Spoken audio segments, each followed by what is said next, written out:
Good morning, ladies and gentlemen. My name is Brian Panarelli, your MC for today. I want to extend a very warm welcome to day 2 of GCIF Las Vegas 2021. We have an extremely interesting and very engaging lineup of sessions for you today. To begin, let's jump right into the first session of the day, which is out of many, one. By means of this session, the speaker will embrace this classic motto of the United States of America and delve into how its inherent philosophy can be used to build a successful, profitable organization that stands out and also stands the test of time. I'm really curious to know what this whole thing's about, to be honest with you. So let's kick it off right away then.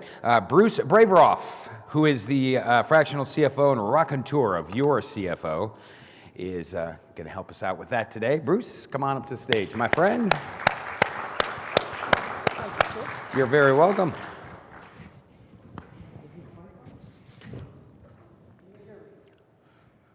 There you go. You should have. I'm going to go with the theory you can. Oh, backwards. Sorry.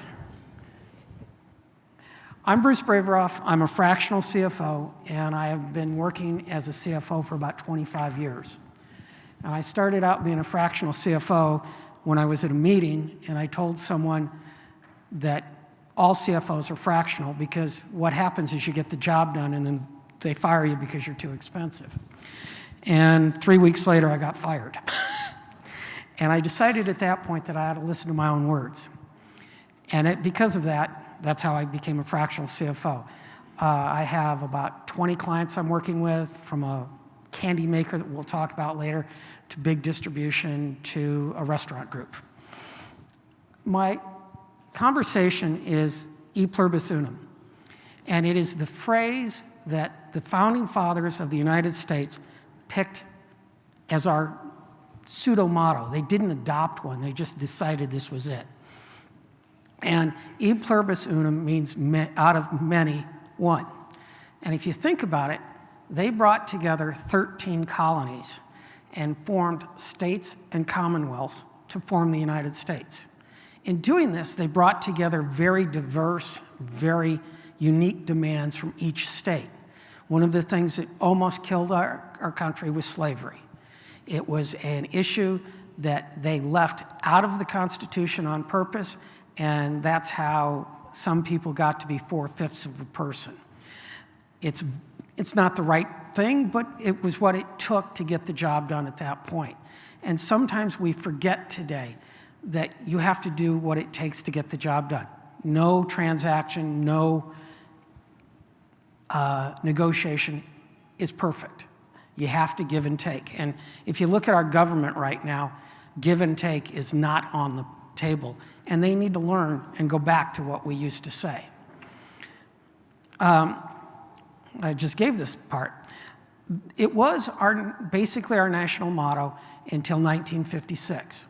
And in 1956, it was a very dark time in the United States, and McCarthyism was running wild. And if you don't know what it is, Google McCarthyism and it'll blow your mind. And what happened was, at that point, to prove you weren't communist, we adopted In God We Trust, or One Nation Under God. And what happened is they changed the Pledge of Allegiance. The Pledge of Allegiance up until that point did not include One Nation Under God. It said one nation, but not under God. And this was a big change.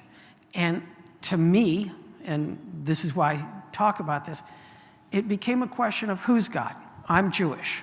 There are like 4,000 different religions. There are 14 major religions recognized, I think it is. I might be wrong on that number. So whose God is it? And is my God better than yours? So this became a part that I think is helping to pull us apart a little bit today. And you'll hear it in business, you'll see this, and our founding fathers had the idea that there was a firewall between government and religion. And we're one of the few nations in the world that still pay attention to this, that put religion in front of everything. If you ask the British, they go, why do you guys do that? And you go around the world, in most countries that, unless you're a secular or a company like Israel, or country like Israel, and that's a Jewish country. We get that. So how does Pluribus Unum work in your business? If you think about it, I used to think of myself, I was a salesman, I worked for a big finance company, and I make a joke that I've literally financed everything from an outhouse to a brand new 737. And if you could find something in between there that I haven't financed, I'll be shocked. And I always thought of myself as a lone wolf, because as a salesman, I'm out in the field, I'm the guy that's in face-to-face with the client, I'm the person that's doing all of this work. Well, when I came across the phrase E Pluribus Unum many, many years later, I began to realize that it's not me. I had a documents department behind me. I had a credit department behind me. I had a treasury department behind me. I was the tip of the spear. I was no longer a lone wolf. And if you think about it, there are lots of jobs. There are people that are tips of the spear, and there are people that are the support. And the tip of the spear supports them, but they also support the tip of the spear. And if you think about how this works, you cannot build a good company by yourself. Right now, I'm in the middle of a transaction with a client who is a typical entrepreneur, and she's built this company to a point where it's no longer possible for her to control it. So she hires me to come in as the CFO, and the first thing she does is then says everything has to come across her desk and she has to be in every conversation. Well, all of a sudden are we a team, or is she still doing everything by herself? To be a good team, to be a good out of many one, you have to trust each other. You have to have the ability to listen and know the other person has your back.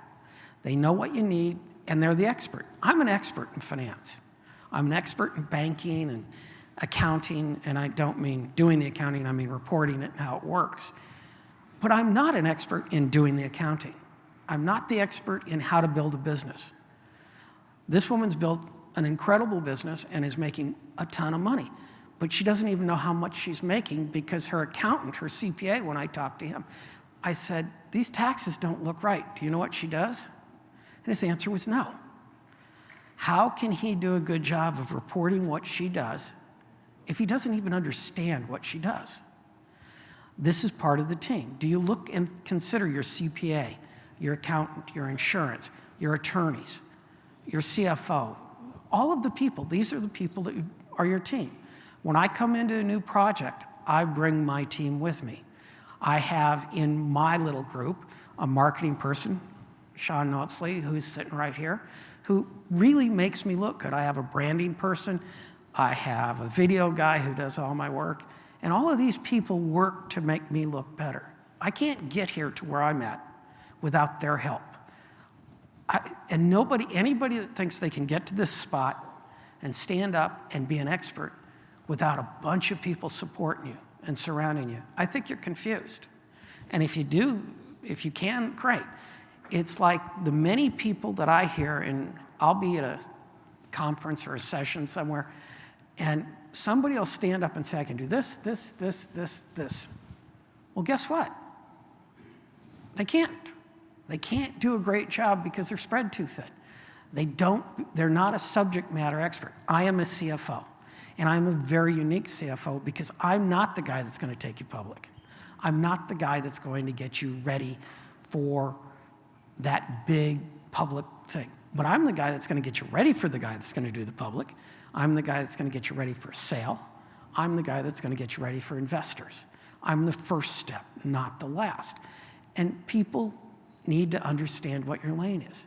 And it's funny, I've got two CFOs that I work with that they follow me. They're automatically, I've got one client I did a year ago that I got them ready to go, got everything done, and now the client says, I want to go public. Fine, I'm fired, hire him. And that's exactly what you need to do. So think about your business. Think about the people around you. Think about how many people it takes to get to where you are. Look at the conference, look at everything. How does it relate to life? This picture was actually taken at my house. This is a group of friends. And half of them are bankers, a couple of them own restaurants, two of them are attorneys, one's a music teacher. These people make my life richer. They make my life fuller. I listen to what they say. They're each experts. Listen to what the people around you say. Don't be the loudmouth in the room, which is hard sometimes for people like me. But think about where you're going and what you're doing. And it applies to both your business life and your personal life. I'm single. I know how much work it is to keep a house and maintain it and do everything by myself. It would be so much better if I had somebody to share the burden with. That may change. The thoughts that I want to talk about is that really when you're doing business and you're living a life, look around and think of it as a team. It may be your team. Build your team and the people that are loyal to you and listen to what they say. You don't always have to agree, but if they say yes all of the time, get rid of them. I want people that are going to stand up and tell me I'm wrong. I want people that are going to come to me and say, this is the way it goes. I want the people that will make me. I told Sean a story. Everybody knows, or most people in this room will know who Carlos Santana is. Great musician, one of the great guitarists of all time. And yet, when you talk to Carlos Santana, do you know who created Carlos Santana? Jerry Garcia from the Grateful Dead. He got them their gigs. He followed them around. And Carlos tells a wild story about how stoned Jerry got him at, I lost the name of the big concert. It'll come to me. The one they did in New York. Somebody help me here. Woodstock, thank you. He gave him some acid and said, oh, don't worry, you're not going on for 7 hours. And then Garcia went on, and then they said, next act is Carlos Santana. And Carlos talks about this event as a life-changing event because he kept saying, all I focused on was the music. I became completely unaware of the world. And while it's a weird way to do it and it's a weird way to get there, Jerry Garcia helped create who we all know today as Carlos Santana. So think about the people that influence your life. I've got 2 mentors that, to this day, I can pick up the phone and call and say, what would you do here? And I will listen to what they say because that's the right thing. They have the right idea. One of the other things is I want you all to come by my table. I told you I have all of these clients. I brought from one of my clients these handmade custom chocolates that is a recipe she brought from Iran from her mother. They have no sugar in them. They're made with saffron, dates, and chocolate. They are very, very simple. I've been a mentor to her. I'm very lucky to have been that mentor to her. She's created something that is a work of art that you can eat. And if you come by my table and look at them, you will see they're a work of art. The other thing is, you'll see I wear yin and yang. Yin and yang is the idea of balance. I was taught to wear it when I was 17 years old. And there is no such thing as perfect balance. And this plays well into Pluribus Unum. There's no such thing as perfect balance. You need people around you to balance you out. You need to find the people that make you better. And you need to make them better. It's our responsibility as business owners, consultants, parents, life partners, whatever you want to say, to work to help the other person become better. It's our responsibility, especially with what I do, to make the client better. And my whole job is to be there to protect them. It's to be there and be the person that helps them grow their company. It's a very interesting concept and very simple when you say, my job is. And if you can get your life and what you're doing down to my job is, it makes it a lot easier. Don't try to be the answer for everything. Don't try to be the person that can do anything for everybody. Know what your lane is and swim in it. Be the person that's the expert. I have found that I'm considered the content expert at what I do. I'm contacted from all over the US for projects now. And I'm that content expert because of the people around me that have built the brand. I'm the brand, but I didn't build it, they did. And they've helped me define it. They've helped me get better at it. They've helped me become better at what I do. I rely very heavily on my accountants. I rely very heavily on my insurance people. I rely very heavily on pretty much everybody in this room. And if you look around, you should be able to say the same thing. There are people that you need to do your job. And are you doing your job by trying to do it all yourself, or are you learning not to be a control freak? I'm talking about myself here, and starting to push work off to everybody. I just hired a second person last week. I've gotten to the point where the workload is too much for me. And I've given that person a very specific bandwidth that they are well set to do, and I've allowed them to do it. I've given them the idea, and I've told them, now you go do what you need to do and keep me in the loop. And the thing that all of this relies on, all of this really, really relies on, is the word trust. And trust is something that is easily lost. So be honest. I had a conversation last week with a client, and they asked me a question, and the first thing I said was, do you really want to know the answer? Because I'm going to answer it. There's your warning. So that's who I am. That's how Pluribus Unum, yin and yang, and all of this affects your business. And I want you to stop thinking about, are you in your business, or I want you to start thinking about, are you in your business, or are you managing your business? Because so many people today are so busy working in their business, they're not taking the step up to watch what they do. And that's where people like me, and insurance, and attorneys, all come in to help, because you should have your group of people that you talk to that allow you to learn and grow. If you think you're the expert on everything, you're not. And I'm pretty good at what I do, but there are plenty of people that do lots of it better. I'm not the perfect guy, but I do a very good job for my clients, and I hope everybody else does. But think about how you manage your transactions. Think about how you manage your affairs. Think about, am I being part of a team or am I not? Because Pluribus Unum means being a team.